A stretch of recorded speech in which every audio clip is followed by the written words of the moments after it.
49편 섭 가장 소중한 것을 묻다. 섭은 자신의 마지막 성소 11톤 트럭의 운전석에 올랐다. 그는 시동을 거는 대신 조용히 눈을 감았다. 길고 긴 여정의 모든 순간들이 그의 머릿속을 스쳐 지나갔다. 아내와 다투고 집을 뛰쳐나왔던 그 절망의 밤. 시간을 거슬러 만났던 18의 순정. 그녀의 꿈을 지켜주기 위해 그리고 마왕을 구하기 위해 싸웠던 10년의 세월. 그리고 마침내 돌아온 현실의 무게와 그 위에서 만난 햄스터 현자. 그 모든 시간의 끝에서 그는 마침내 이 자리에 앉아 있었다. 하나의 질문에 답하기 위해서 그는 어둠 속의 조수석, 이제는 비어있는 햄스터 케이지를 향해 혹은 자기 자신을 향해 나지막이 물었다.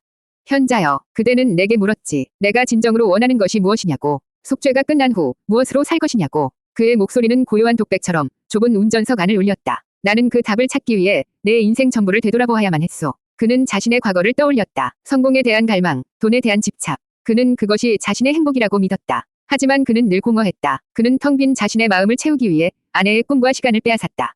그는 자신의 현재를 떠올렸다. 길 위에서의 고독한 시간. 그는 이 시간이 죄를 씻는 과정이라고만 생각했다. 하지만 그는 이 길 위에서 세상의 아름다움을 다시 보았고 평범한 사람들의 온기를 느꼈으며 자기 자신과 화해하는 법을 배웠다. 내가 진정으로 원했던 것은 성공도 용서도 아니었소. 그의 눈에서 뜨거운 눈물이 흘러내렸다. 나는 그저 사랑하고 싶었던 것이요. 제대로 사랑하는 방법을 몰랐던 한 어리석은 남자가 이제야 비로소 이기심 없이 아무런 대가도 바라지 않고 온전히 사랑하는 법을 배우게 된 것이요. 그 깨달음은 그가 아키텍처를 발동시키는 단 하나의 이유이자 모든 것이어야만 했다.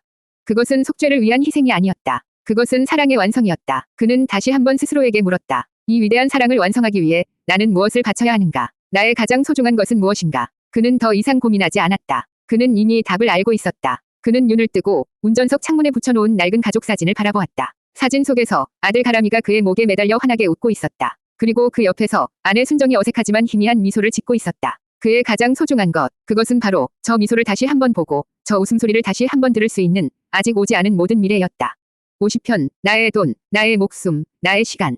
섭은 자신의 재물이 무엇인지 명확히 인지했다. 이제 남은 것은 그것을 우주의 재물로 바치는 신성한 의식뿐이었다. 그는 현자가 알려준 대로 아키텍처를 발동시키기 위한 마지막 명상을 시작했다. 그것은 자신의 존재를 규정하는 모든 것을 하나씩 떠나보내는 장엄한 장례식이었다. 그는 눈을 감았다. 그의 의식이 그의 인생을 구성했던 세 가지 요소를 차례로 마주했다. 첫 번째는 나의 돈이었다. 그의 눈앞에 그가 평생을 좇았던 돈의 환영이 떠올랐다. 사업 성공으로 손에 쥐었던 두툼한 돈다발, 그리고 실패 후 빚쟁이들에게 시달리며 갈망했던 단 한 장의 지폐.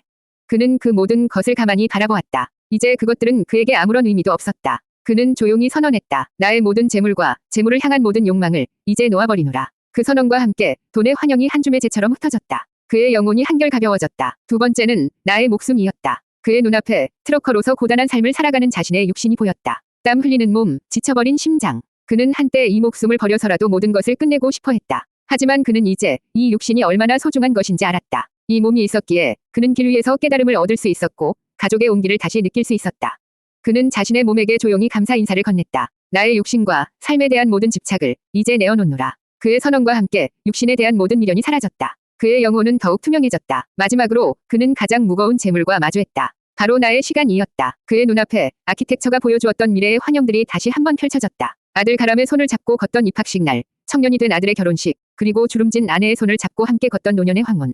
그 모든 찬란하고 아름다운 순간들. 그것이 바로 그가 바쳐야 할 재물의 진짜 모습이었다. 그의 심장이 마지막으로 거세게 흔들렸다. 하지만 그는 이제 망설이지 않았다. 그는 그 모든 환영들을, 자신의 가장 소중한 미래를 두 손으로 부드럽게 감싸 안았다.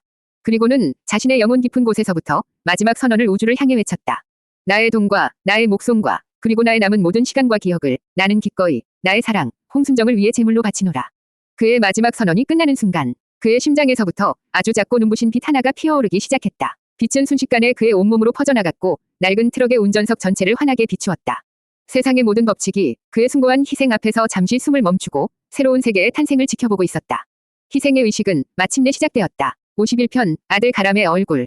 섭의 마지막 선언과 함께 그의 심장에서 피어난 빛은 점차 그의 온몸으로 퍼져나갔다. 그의 손끝과 발끝부터 육신이 서서히 투명한 빛의 입자로 변해가고 있었다. 그것은 고통스러운 과정은 아니었다. 오히려 오랫동안 그를 짓눌렀던 육신의 피로와 영혼의 무게가 한 겹씩 벗겨져 나가는 듯 기묘한 해방감마저 느껴졌다. 빛이 그의 존재를 분해하며 아키텍처는 그에게서 첫 번째 재물을 가져가기 시작했다. 바로 그의 미래에서 아들 가람과 함께했어야 할 모든 시간이었다. 그의 눈앞에 환영처럼 하나의 장면이 떠올랐다. 가람이가 태어나던 날, 갓 태어난 핏덩이 아들을 처음으로 품에 안았던 그 경이로운 순간, 자신의 손가락을 꼭 쥐는 작은 손의 감촉, 세상에 태어난 것을 알리듯 우렁차게 터뜨리던 울음소리. 그는 그 순간의 벅찬 감동을 다시 한번, 그리고 마지막으로 느꼈다. 환영 속에서 아들을 안고 있던 그의 팔이 서서히 빛의 입자가 되어 흩어졌다. 또 다른 장면이 펼쳐졌다. 아장아장 처음으로 걸음마를 뗐던 가람이의 모습. 서툰 발음으로 처음 아빠라고 불렀을 때의 기쁨. 그의 서투른 농담에 까르르 웃음을 터뜨리던 아이의 천진난만한 얼굴. 그 모든 기억들이 파노라마처럼 그의 영혼을 스쳐 지나갔다. 그리고 그 기억 속에서 아이와 함께 웃고 있던 자신의 모습이 모래성처럼 허물어져 내렸다. 마지막으로 그가 마지막 시험에서 보았던 미래의 환영이 다시 나타났다. 훌쩍 자란 아들의 손을 잡고 초등학교 입학식에 가는 자신의 모습. 아빠, 나 이제 진짜 학생이야. 라며 자랑스럽게 웃는 아들의 얼굴. 그는 그 얼굴을 자신의 영혼에 새기려는 듯 눈도 깜빡이지 않고 바라보았다. 그리고 환영 속에서 자랑스러운 미소로 아들을 바라보던 자신의 형상이 마침내 한 줌의 빛이 되어 완전히 사라지는 것을 묵묵히 지켜보았다. 그는 아들 가람의 아빠로서 존재했던, 그리고 존재했어야 할 모든 시간을 우주의 제물로 바쳤다. 아버지라는 이름의 무게와 그 이름이 주었던 모든 기쁨과 슬픔을 그는 기꺼이 내려놓았다. 그의 존재의 절반이 그렇게 아들을 위한 축복이 되어 아내의 새로운 세계를 창조하기 위한 거룩한 에너지로 변환되고 있었다.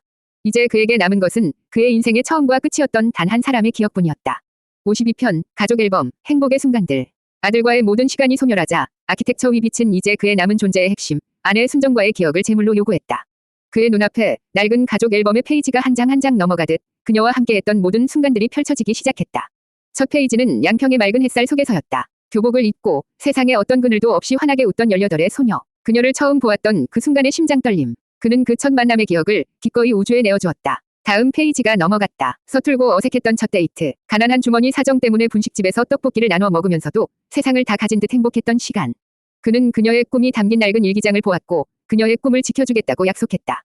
지키지 못했던 그 약속의 기억마저도 그는 미소 지으며 떠나보냈다. 페이지는 빠르게 넘어갔다. 낡은 단칸방에서 시작했던 고단한 결혼 생활. 사소한 일로 다투고 서로에게 상처를 주었던 수많은 밤들. 그리고 사업 실패로 모든 것을 잃고 그녀 앞에서 무너져 내렸던 자신의 비참했던 모습까지.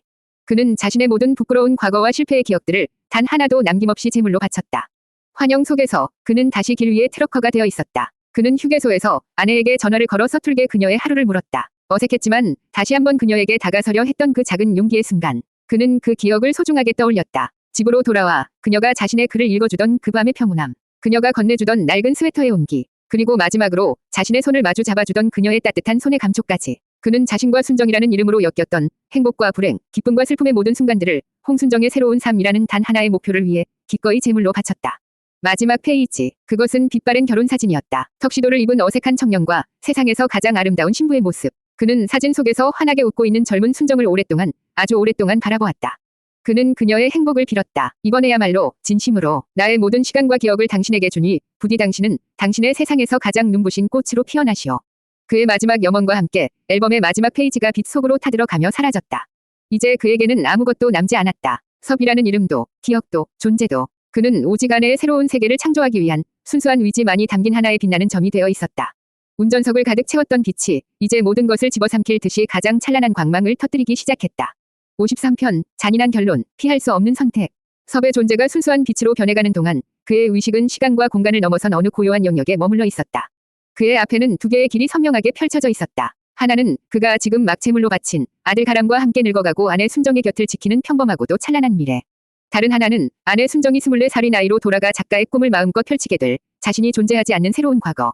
아키텍처는 그에게 마지막 선택의 기회를 주고 있었다. 지금이라도 되돌릴 수 있다는 잔인한 유혹이었다. 정말로 이 모든 행복을 포기할 수 있는가? 아들의 기억 속에서 영원히 잊혀지고 아내의 삶에서 존재하지 않았던 사람이 되는 그 끔찍한 고독을 감당할 수 있는가? 그의 영혼이 마지막으로 거세게 흔들렸다. 그는 아들 가람의 얼굴을 떠올렸다. 자신을 아빠라고 부르며 따르던 그 맑은 눈동자. 그 아이의 삶에서 아버지라는 존재를 지워버리는 것은 세상 그 어떤 죄보다도 무거운 죄악처럼 느껴졌다. 어쩌면 이것이야말로 자신이 저지르는 가장 큰 실수는 아닐까. 아내의 꿈을 위한다는 명분으로 아들의 행복을 빼앗는 가장 이기적인 행위는 아닐까. 그의 결심이 흔들리는 순간 그의 귓가에 현자의 목소리가 아닌 다른 목소리가 들려왔다. 그것은 아주 오래전 그가 시간을 거슬러 만났던 18살 순정의 목소리였다. 아저씨는 왜 행복해지려고 노력하지 않으세요? 그렇다. 그는 늘 불행했다. 그리고 그의 불행은 언제나 바이러스처럼 주변 사람들에게 퍼져나가 그들을 병들게 했다.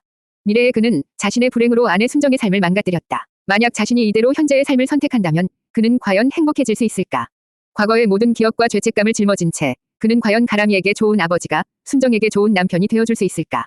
그는 아니라는 것을 알았다. 그는 평생을 후회와 자책 속에서 살아갈 터였다. 그리고 그 어둠은 결국 자신의 가족들에게까지 그림자를 드리우게 될 것이다. 그는 비로소 잔인한 결론에 도달했다. 자신이 사라지는 것, 그것이야말로 그가 사랑하는 모든 사람을 위한 유일한 구원이었다. 자신의 존재 자체가 그들의 행복을 가로막는 가장 큰 장애물이었다. 아들 가람은 불행한 아버지를 기억하는 것보다 아버지의 존재조차 모른 채 씩씩하고 밝게 자라는 것이 더 행복할 터였다. 아내 순정은 실패한 남편의 곁에서 함께 시들어가는 것보다 자신의 세상에서 마음껏 빛나는 것이 더 행복할 터였다. 그것은 피할 수 없는 선택이었다. 그는 눈물을 머금고 자신이 존재했어야 할 찬란한 미래의 길 위에서 등을 돌렸다. 그리고 자신이 존재하지 않을 아내의 새로운 과거를 향해 마지막 한 걸음을 내디뎠다. 그의 영혼은 이제 한 치위 흔들림도 없이 완전한 희생을 향해 나아가고 있었다. 54편, 현자의 마지막 질문, 그대는 준비되었는가? 섭이 마지막 선택을 마쳤을 때 그의 의식은 다시 빛으로 가득 찬 트럭의 운전석으로 돌아왔다. 그의 몸은 이제 거의 대부분이 투명한 빛의 입자로 변해 형체를 알아보기 힘들 정도였다. 오직 그의 심장 부근만이 그의 모든 의지와 기억을 담은 채 마지막 불꽃처럼 희미하게 빛나고 있었다. 그의 마지막 순간을 조수석의 케이지 안에서 현자가 묵묵히 지켜보고 있었다. 현자의 영혼 또한 섭이 일으킨 거대한 영혼의 바람을 타고 마침내 이 작은 육신의 감옥에서 벗어날 준비를 하고 있었다. 섭의 존재가 완전히 사라지기 직전 현자는 그의 영혼을 향해 마지막 질문을 던졌다. 그것은 스승으로서, 친구로서, 그리고 그의 희생으로 구원받게 될 동반자로서 건네는 마지막 대화였다. 벗이여, 현자의 목소리는 더 이상 햄스터의 것이 아니었다. 그것은 수천 년의 세월과 지혜를 담은 장엄하고도 따뜻한 울림이었다. 그대는 그대의 모든 것을 바쳐 존재하지 않았던 하나의 세계를 창조했다. 그대의 사랑은 위대했고 그대의 희생은 숭고했다. 이제 그대의 여정은 곧 끝이 나고 그대의 이름은 모든 기억 속에서 지워지겠지. 마지막으로 그대에게 묻는다. 그 모든 것을 되돌아보았을 때 그대의 삶은 가치 있었는가? 그 질문은 너는 준비되었는가? 라는 질문의 또 다른 형태였다. 자신의 삶 전체를 온전히 긍정하고 한 점의 후회도 없이 떠날 준비가 되었는지를 묻는 마지막 시험이었다. 섭은 희미하게 빛나는 자신의 손을 내려다보았다. 그는 자신의 실패투성이 인생을 떠올렸다. 초라했고 비겁했으며 후회로 가득했던 삶. 하지만 그는 동시에 길 위에서 만났던 수많은 사람들의 온기와 아내의 잊혀진 꿈을 다시 피워냈을 때의 기쁨, 그리고 아들의 천진난만한 웃음소리를 떠올렸다. 그는 미소 지었다. 그의 마지막 미소는 그 어느 때보다도 평온하고 자유로워 보였다. 그렇소, 현자여. 그의 목소리는 더 이상 인간의 언어가 아닌 빛의 울림이 되어 퍼져나갔다. 나의 삶은 충분히 가치 있었소. 그 대답과 함께 그의 심장을 감싸고 있던 마지막 빛이 밤하늘의 별처럼 찬란하게 폭발했다. 그의 존재는 완전히 사라지고 그의 모든 것은 아내 순정의 새로운 세계를 창조하기 위한 거룩한 에너지가 되었다. 섭의 소멸과 함께 현자의 영혼을 묶고 있던 마지막 족쇄가 풀려났다. 현자는 마침내 자유를 얻었다. 그는 소멸해가는 친구의 마지막 길을 경건하게 지켜보며 자신의 영혼에 새겨진 약속을 되뇌었다. 이 위대한 은혜는 반드시 그대의 혈족에게 갚겠노라. 트럭 안은 다시 칠흑 같은 어둠에 잠겼다. 하지만 그것은 끝이 아니었다. 다른 차원에서 하나의 위대한 이야기가 막 시작되고 있었다.